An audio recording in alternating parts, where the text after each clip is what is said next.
Welcome back to the Malt YouTube channel, and in today's video we are very excited to be showcasing to you a brand new range of products that we've just launched. Rob, what are we talking about? This is the BrewBuilt X2 jacketed fermenter unitanks.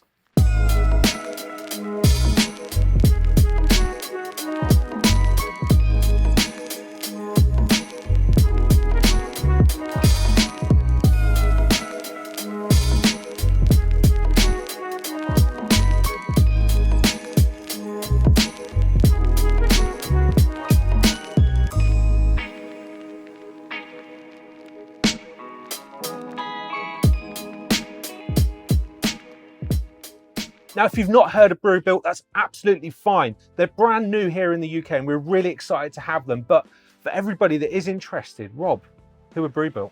BrewBuilt are developed by More Beer. Now, More Beer have been going in the United States as a homebrew and pro retailer since 1995. So they've been absolutely at the forefront of the homebrew revolution. Absolutely delighted to be working alongside them, bringing these BrewBuilt X2 fermenters into the UK market. So let's kick off by talking about what different sizes we've got, because there's pretty much something for everyone, right? Yeah, there is. 26 litres, 53 litres, 95 litres, or the big boy, which is 144 litres. Wow. So out of the box, what do we get? Exactly as it's shown here, but without the jacket. Now, we've got the jacket on because this is one shiny beast and it's a nightmare for you to film. Yes, it is. The reflection was a little bit worse than actually the reflection off of my head.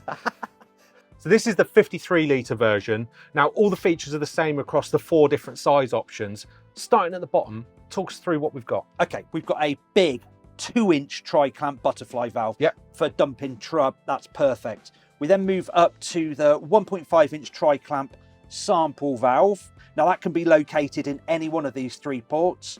Here we've got a 1.5-inch tri-clamp thermo well and a blank port here. Now, that can be used for a carbonation stone, for example. Yeah, okay. Moving up, we've got the jackets. Okay, so these are the 1.5-inch tri-clamp for the Glycol jacket. We can add a 10mm hose barb and run the lines from the Glycol chiller to both of these. Yeah, nice. Moving up to the lid, we've got a corny style pressure relief valve as a safety feature in the lid. We've also got 2 further 1.5-inch tri-clamp ports. Now, as standard, one comes with a blanking plate. Yep. The other one we use for the blow-off cane. Yeah, which is over here. That comes as standard, including the really long length of silicone hose as well, right? Exactly that. We've also got a 4-inch tri-clamp port on the top, which comes with a blanking plate. As it stands, we can use it as a conical fermenter. What's amazing though is actually, as we've just talked through, you have in this form redundant ports, which I'm assuming leads us on to a whole host of accessories and use cases. Just before we move on to that, Jim, I just want to talk about the Glycol jacket and the quality of the welds here. So apologies if the reflection is absolutely blinding you, but we did want to show just the quality of the polishing on the outside of this vessel, the quality of the welds, but actually, more importantly, the same can be said for the inside. It's absolutely stunning. It is, and this finish, like Rob said, is exactly the same on the inside. And the etchings for the fill levels are really clear because of that. It's really impressive. Yeah, it's going to make it super easy to clean as well. Now, the other thing that's really important to point out at this stage is look at how wide the jacket is, right? What's the benefit of that for the cooling of the tank? The surface area is absolutely vast. And it also means that the volume inside the conical, you've got quite a lot of leeway with how much you put in here, because the only bit of this fermenter that hasn't got the jacket is actually the cone. Yeah. The rest of it's got the jacket. So the cooling facility for this is absolutely huge. We've now got all the accessories fitted that we need to turn the BrewBuilt fermenter from a fermenter into a pressurized unitank. Let's start at the bottom and talk us through what we've got going on. This, James, is the flex chamber. Okay, so it's made of a product called Triton. Now, this is really important. It means that it can be boiled. Okay, yeah. So for sanitary purposes, that's absolutely awesome. Yeah. Also, it works on the work whipper stir plate. So actually, you could make a yeast starter in here and put it onto the unitank, and bosh, you're away with your yeast. Nice. That is absolutely fantastic. Yeah. So no pitching your yeast in the top. You could have it in there, and I see it's got the threaded ports on the side, so you can have it purged with CO2. You can, and then bosh, open the valve, dump the wort onto it. That's awesome. Yeah, and you're away. And actually having those ports on the sides, it means that you can do so much. You could put an oxygenation stone in there, carbonation stone there. You can basically do what you want. And actually, just at this point, it's worth talking about, we're into tri-clamps here. So once you're into tri-clamps, you're not then stuck with one particular brand. No, you're not. No, because all of the different manufacturers develop different things and different innovations. So the neoprene jacket then, whilst in this situation it's protecting our eyes from the reflection of our lights, what do we gain as a brewer by using a neoprene jacket on this fermenter? The obvious one is insulation, but what a lot of people don't realise is actually, if this fermenter is cold crashing in the summer, for example, you've got beer or wort in here at 4 degrees, and outside at 20 degrees, it absolutely pours with condensation. Now, it really helps soak that up. And actually, at the end of fermentation, it can be taken off and chucked in the washing machine.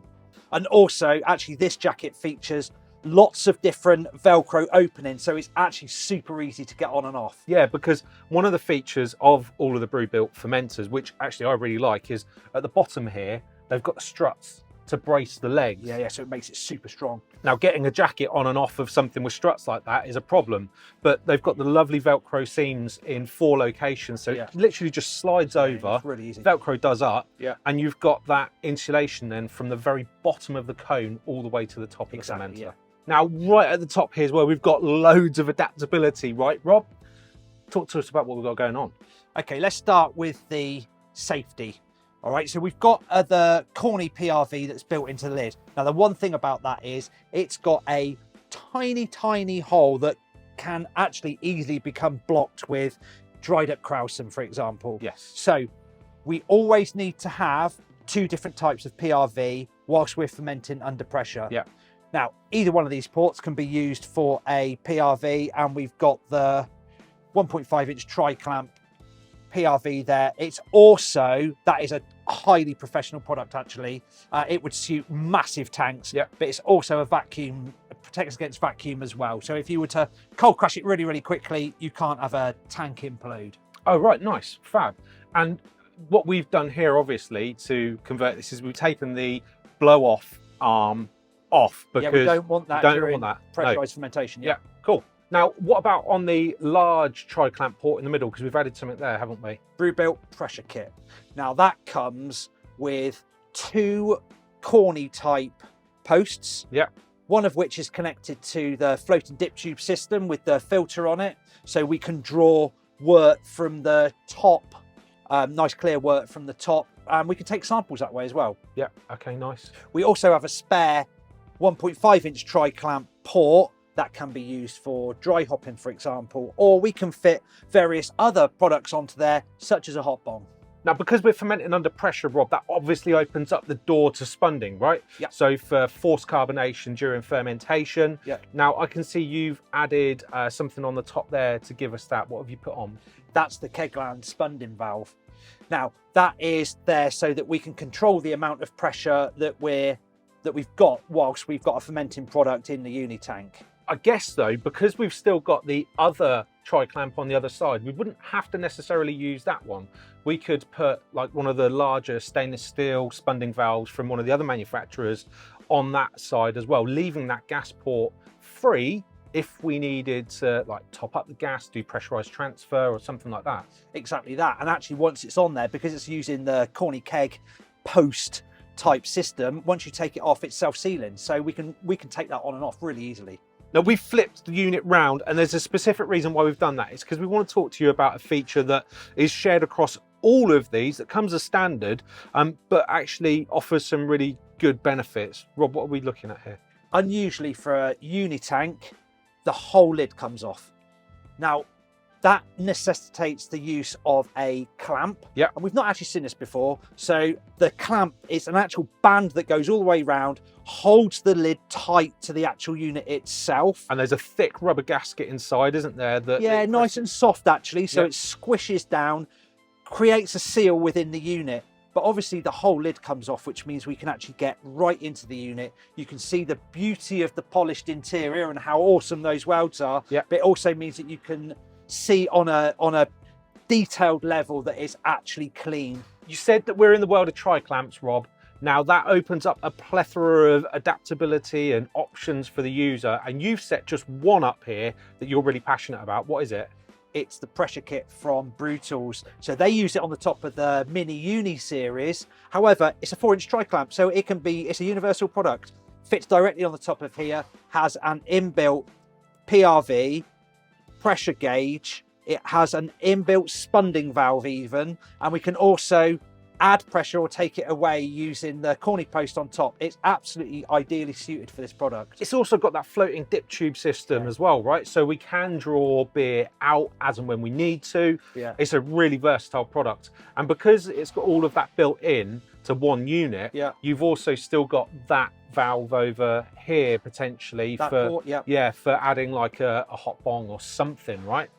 We have touched on the fact that this is obviously a jacketed unitank, which means that we can cool it really easily. And we've got our lovely tri-clamp ports for adding glycol lines. We haven't really touched on how you might do that though, Rob. What would you suggest? Well, this is the perfect product because this is the Kegland Ice Master G20 glycol chiller. So it does both controlling of the heating and also of the cooling.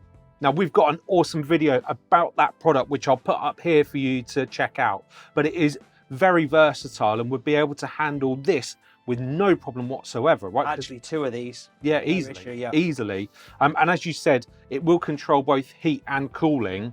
Now, what we might want to do in terms of heating on here is adding like a heat belt or a heat mat. You could fit something underneath the neoprene jacket easily, right? And there'll be further heating products that come out over the next couple of months. Now, we've said on other product launches before that occasionally there's a product that comes along that we're massively excited about. Yeah. This BrewBuilt range, really, really proud to launch that here in the UK. Yeah. It's going to be an absolutely amazing product for our customers. I completely agree, Rob. Now, if you are at home and you've got questions at all that we haven't covered in this video, please make sure you drop them in the comments below. We will get back to you. But also, if you're watching this video from further afield, somewhere where these systems are already available, we'd love to hear about your experience so we can pass that on and, you know, help others really get the benefit of what this can bring to them, yeah? If you're not already, make sure you subscribe to our YouTube channel. We've got a host of content available already for you, but also if you hit the notification bell, you'll be able to stay up to date with everything new that we've got coming out.